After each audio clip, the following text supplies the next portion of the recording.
année, j'ai 33 ans et je n'ai pas honte de dire que ce n'est qu'il y a quelques mois que j'ai su vraiment le job que je voulais exercer. Avant ça, j'étais perdue, j'ai testé des choses, vous savez, c'était pas très clair pour moi en tout cas. Et si tu es dans cette situation, je t'invite à rester jusqu'à la fin de cette vidéo. Nous allons entamer une série d'épisodes où nous allons parler de comment découvrir son couloir professionnel.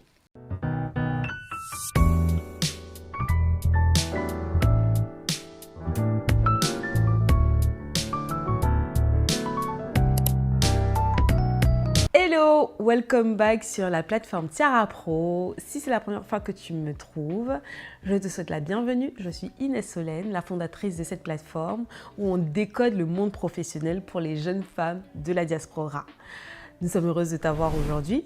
Je t'invite à activer la cloche de notification pour ne rater aucune de nos prochaines vidéos. Et si tu es déjà abonné, welcome back. Aujourd'hui, nous allons parler de comment trouver sa voie professionnelle. On va commencer par l'introspection.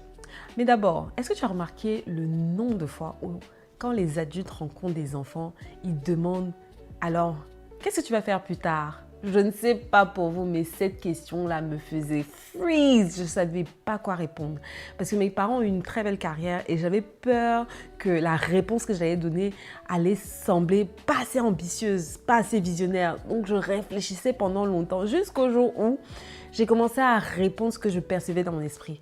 Donc, quand on me posait la question, je disais « Je veux être une boss ». Mais une boss, c'était quoi pour moi? C'est quelqu'un qui avait plusieurs entreprises, beaucoup de personnes autour d'elle, mais surtout qui pouvait gérer son temps comme elle l'entend. Aujourd'hui, avec du recul, plusieurs années plus tard, je me rends compte que ce n'est pas la bonne question à poser aux gens. En effet, parce que je crois qu'il faut être avant de faire et faire avant d'avoir. Je vais le redire plus lentement. Il faut être avant de faire et faire avant d'avoir, parce qu'en réalité, on ne fait que ce qu'on est. Donc, il faut d'abord se poser la question de qui on veut être avant de penser carrière, boulot et autres. Je vais te donner 3 principes fondamentaux qui sont importants qu'on définisse avant qu'on aille plus loin dans cette vidéo. Nous allons définir ce que c'est qu'un but, le but de ta vie, ta mission et ta vision. Le but, qu'est-ce que c'est que le but de ta vie? Le but, il est assez universel. Tu es sur Terre pour briller, pour éclairer, pour impacter. Retiens bien le mot impact parce que je vais le définir un peu plus tard. Tu es bien plus qu'une fiche de poste, tu es bien plus qu'un salaire. Tu es là pour éclairer dans un domaine bien spécifique et même beaucoup plus. Ta vision, c'est où tu es censé éclairer. Il s'agit là de la sphère d'influence à laquelle tu es appelé. Ça peut être les médias, la danse, la musique, la famille, il y en a énormément. Mais c'est à toi, c'est ta responsabilité de découvrir. C'est pas qu'il y en a qu'une seule, il peut y en avoir plusieurs.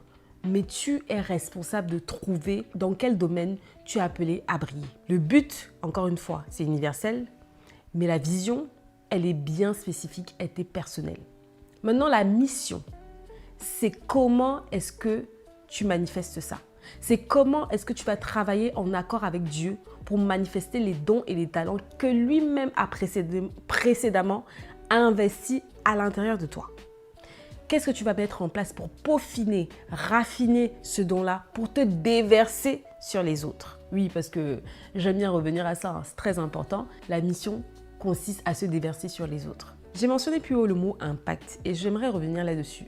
J'aime beaucoup regarder la signification des mots. Et le mot impact a 2 définitions qui m'ont vraiment plu dans le Larousse. La première, c'est l'influence exercée par quelqu'un ou par ses idées.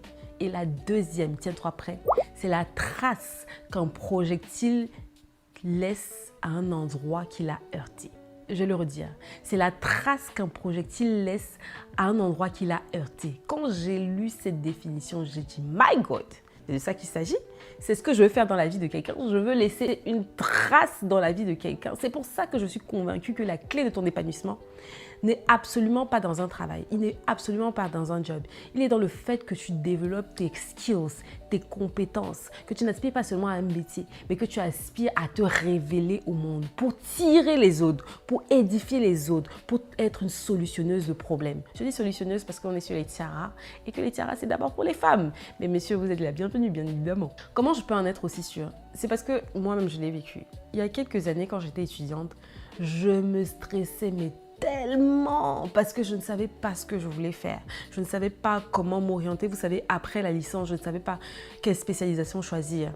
Pour mon job après, à la fin de mon master 2, je ne savais pas exactement ce que j'allais choisir de faire, quel métier j'allais choisir. Et je me stressais tellement que j'avais mal à l'estomac, j'étais angoissée, j'avais les mains mouettes. Et je ne vous parle même pas d'anémie. Pour les femmes qui font de l'anémie, elles savent très bien de quoi je parle. J'avais la tête qui tournait. Je me souviens de ce jour-là où j'ai dû m'asseoir dans le métro sale de Paris parce que j'étais tellement mal. Et j'ai fini, les amis, j'ai fini sous perfusion. Tellement j'étais stressée à l'époque. Tout ça là, ça ne vous sert à rien. Il faut se poser et réfléchir. Et je vais vous dire ce qui a changé ma vie. Le point déterminant, est-ce que vous êtes prêts?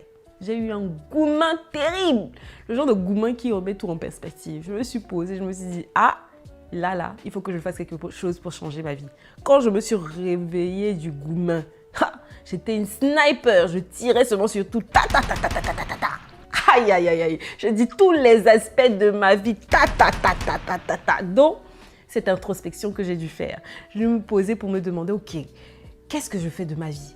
D'abord, cette anémie-là, je me suis levée contre l'anémie. J'ai dit non, non, non, non, non, il faut que ça s'arrête. Je vous assure, la prière et le jeûne, ça marche. Hein. J'ai fait 21 jours de jeûne et prière. L'anémie a disparu à jamais. Pareil pour le travail. J'ai dû me poser pour réfléchir, mais qu'est-ce que je veux faire plus tard? Et c'est là que j'ai trouvé des réponses. Donc quelqu'un va me dire, oui Inès Solène, c'est bien beau ce que tu me dis. Oui, mais moi, je ne vois pas du tout. J'ai même pas une ébauche même de ce que j'aimerais faire. Je n'ai aucune perspective. Il n'y a pas de souci. Je veux juste te rappeler qu'au commencement, la terre était informe et vide. Il est très probable que quand tu commences une nouvelle saison, ta vie ressemble à un chantier. Que ce soit le chaos total, la désolation, c'est pas grave. La parole a été envoyée. Dieu a dit que la lumière soit et la lumière fut. Il faut qu'il y ait une parole qui vienne à toi. Et aujourd'hui, on va parler de ça. Je veux que tu repartes de cette vidéo en te disant, en étant convaincu, persuadé, que tu es né nu, mais tu n'es pas né vide. Tu as une vision, tu as un but et tu as une mission. Je vais te partager 5 conseils, 5 choses pratiques, parce que moi je suis très pratico-pratique, que tu peux mettre en place dès aujourd'hui qui vont t'aider à faire cette introspection-là. Mon premier conseil, ce serait explore tes hobbies. Tes hobbies, c'est les choses que tu aimes faire déjà aujourd'hui naturellement. Et j'aime bien donner l'exemple de Vicky James. J'aime beaucoup cette créatrice nigériane, elle m'inspire énormément. J'aime beaucoup son histoire qu'elle a eu l'occasion de partager à plusieurs reprises sur les réseaux sociaux. Elle raconte que elle est née dans une famille plutôt modeste et sa mère était couturière à l'époque. Elle traînait dans les jupes de sa mère, donc elle aidait à faire des retouches et autres. Mais sa mère ne voulait absolument pas qu'elle fasse le même métier qu'elle parce qu'elle savait que c'était pas bien payé. Elle a tout fait pour envoyer sa fille à l'université où elle a commencé en tout cas un cursus de biologie, si je ne me trompe pas. Et elle avançait avec ses études, mais elle n'aimait pas. À côté de ça, elle faisait un style business, elle était maquilleuse. Elle a toujours aimé en fait tout ce qui était beauté, embellir les femmes, les rendre coquettes, sûres d'elles. Mais au-delà du maquillage, elle savait qu'elle voulait faire la couture. Donc elle a pris ces décisions-là de se former dans la couture et surtout de coudre pour les autres. Elle faisait des choses magnifiques. Elle s'est fait remarquer assez rapidement parce que ce qu'elle faisait était vraiment de qualité. Elle avait une vision d'excellence pour ce don qu'elle a continué de raffiner. Et aujourd'hui, waouh, c'est incroyable ce qu'elle fait. Et on se dit, mais Dieu merci qu'elle ait écouté, qu'elle s'est écoutée, qu'elle a exploré cet hobby-là. Maintenant, elle peut faire du bien à sa famille et au-delà. Donc, mon conseil, ce serait, pose-toi et identifie les hobbies que tu as. Ça peut être la cuisine, ça peut être le ménage. En tout cas, ce que tu as aujourd'hui, peaufine-le et va un peu plus loin que ce que tu fais déjà naturellement. Forme-toi, mais commence par te former dans les hobbies que tu as identifiés.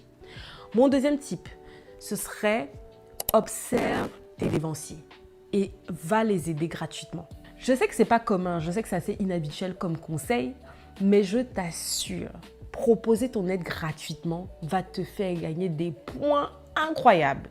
Quand tu vas voir quelqu'un et tu vas avec tout ton enthousiasme, toute la niaque et tu lui dis « j'ai envie d'apprendre, comment est-ce que je peux t'aider ?» Je vous assure, les portes vont s'ouvrir à vous. Vous avez envie d'être, par exemple, chef de projet dans l'événementiel. Qu'est-ce que ça vous coûte d'identifier un événement qui vous plairait d'organiser? Vous y allez, par exemple, à un salon, vous demandez à rencontrer les organisateurs, vous leur dites, écoutez, je suis une jeune femme, j'aime ce que vous faites, je vous suis déjà depuis un certain temps. Est-ce que ça vous dirait que je puisse vous aider à vous décharger sur telle ou telle chose, ou tout simplement, je suis à disposition, j'ai du temps libre, comment est-ce que je peux vous aider? Je vous assure que tout le monde aimerait avoir quelqu'un qui vienne le supporter, vienne le soutenir, en plus gratuitement. Parce qu'aujourd'hui, tout le monde cherche son petit billet. Si vous venez gratuitement, je vous assure qu'on va vous ouvrir les portes. Et même si on ne vous ouvre pas la première porte la première fois, continuez de persévérer. Parce qu'on ne peut pas parler de vision si on n'est pas persévérant. Continuez de toquer aux portes. Dès à présent, tu peux identifier 2 personnes qui font exactement ce que tu veux faire. 2 personnes qui te permettent de te projeter dans le futur. Tu les identifies et tu les contactes dès à présent. 3e conseil, sois curieuse. Moi, je ne conçois pas qu'on soit en train de chercher sa vie, chercher sa voie et qu'on ne soit pas curieuse. Moi, je ne comprends pas comment c'est possible. J'aime bien dire quelque chose qui est qu'on ne conduit pas une voiture qui est éteinte. Tu ne peux pas être au garage et demander qu'on te donne des indications. Il faut que tu sortes au moins de ton garage, que tu démarres la voiture. Il faut que tu sois en mouvement, qu'on puisse te guider. Je vais livrer une de mes petites sœurs. Elle le prend pas mal, hein. Elle a eu son bac récemment et elle cherchait comment s'orienter académiquement parlant. Je lui demande ce qu'elle veut faire. Elle ne sait pas. Bon, ok. Est-ce que tu as une petite idée? Elle me donne son idée. Je dis ok. Est-ce que tu as cherché l'école? Non. Est-ce que tu sais quand est-ce qu'elle aura lieu la prochaine rentrée? Non. Oh, mais comment on peut t'aider? Tu n'as aucune information. Et de nos jours, je ne comprends pas comment on n'a pas accès à l'information. Il y a tout sur Internet, tout sur YouTube. Vous cherchez, vous allez trouver. Parce que qui cherche, trouve. Renseignez-vous. Quels sont les débouchés? Comment avoir accès à ce métier? Combien ça paye? Posez toutes les questions, rencontrez des personnes. Moi, je me souviens quand j'étais étudiante, je participais à tellement d'événements. Je ne sais pas si vous connaissez l'application Meetup, Eventbrite. Vous pouvez trouver tellement d'événements gratuits gratuits et aussi des payants, hein, qui vous permettent d'avoir accès à certaines personnes dans votre domaine. Vous tapez juste votre domaine, vous allez trouver des personnes qui se rencontrent autour de ces événements-là. Et pour aller même plus loin, les clubs privés. Moi, j'aime beaucoup les clubs privés. Par exemple, je fais partie d'un club privé de femmes dans la tech. On se retrouve dans ce club-là des femmes de divers horizons qui travaillent dans la tech. Il y en a qui travaillent dans la cybersécu, il y en a qui travaillent dans la data, il y en a qui travaillent dans l'IA, dans l'automatisation et bien d'autres sujets. Et quand on se retrouve, on peut s'édifier mutuellement parce que chacune apporte son expertise. Et dans ce cercle-là, tu auras accès à des offres d'emploi qui n'arrivent jamais sur le marché. C'est à ça que sert un club privé que tu payes. Donc aujourd'hui, si tu t'intéresses à la photographie, intègre des clubs privés de photographes. Tu vas avoir accès à des événements, à des formations exclusives. Il faut des fois payer ce prix-là pour avoir accès à l'information. 4e conseil, replonge-toi dans ton enfance. Je vous assure, quand on était petit, on arrivait à rêver, à faire des choses très naturellement. Et quand on grandit, malheureusement, la réalité, le stress, les factures, on oublie. Mon conseil aujourd'hui, ma recommandation aujourd'hui, ce serait pose-toi et repense à ce que tu aimais faire quand tu étais plus jeune. Pour ma part, je me suis rappelé que quand j'étais adolescente, j'avais un livre que j'aimais beaucoup. C'était un livre de géographie où il y avait la météo de différentes parties de mon pays. Et j'aimais bien m'asseoir et dire la météo. Je faisais comme les femmes à la télé, les journalistes. Et regardez-moi quelques années plus tard, je suis devant vous. Je dis la météo à ma manière. Donc comme quoi, nos rêves d'enfants peuvent se réaliser. Posez-vous cette question. Qu'est-ce que j'aimais faire quand j'étais plus jeune? Mon 5e conseil, ce serait de ne pas faire une formation trop vite. Je vous assure le nombre de fois où j'ai perdu mon argent dans des formations qui ne m'ont servi à rien. Je n'aimerais pas que ça vous arrive. On aime tellement se lancer vers la prochaine formation, la formation réseaux sociaux, la formation entrepreneuriat. Ce n'est pas la première étape. La première étape, c'est d'abord vous connaître. Une fois que vous allez vous connaître, vous saurez mieux orienter, diriger vos fonds pour financer telle ou telle formation. Je me souviens, il y a quelques années, j'ai investi mon argent dans une formation sur les cours digitaux pour me rendre compte que, en réalité, ce n'est pas la production digitale qui m'intéresse. Moi, j'aime bien parler et je vais déléguer cette partie de création de contenu parce qu'il y a des personnes qui savent le faire beaucoup mieux que moi. Donc, concentrons-nous sur nos atouts, concentrons-nous sur nos forces. Ne courez pas vers la prochaine formation. Je vais faire un récapitulatif rapide des 5 points que j'ai abordés. Donc, explore tes hobbies, premier point. Cherche et observe tes dévanciers. Sois curieuse, pose des questions, Replonge-toi dans ton enfance. Et cinquièmement, ne te lance pas dans la formation la plus hype du moment. Absolument pas, ne fais pas ça. Pour finir, si tu te sens perdu professionnellement, ma chérie, ce n'est pas grave. Je sais, parce qu'il est écrit dans sa parole. Je connais les projets que j'ai formés sur ta vie. Des projets de paix et non de malheur pour te donner un avenir et une espérance. Tu as un avenir glorieux. Tu as un avenir majestueux. Et tu es appelé à le manifester. Peu importe le temps que ça prendra, applique-toi à croire à cette parole et mets-la en pratique. Ça va aller pour toi. Donc c'était tout pour cette première partie où nous avons abordé l'introspection.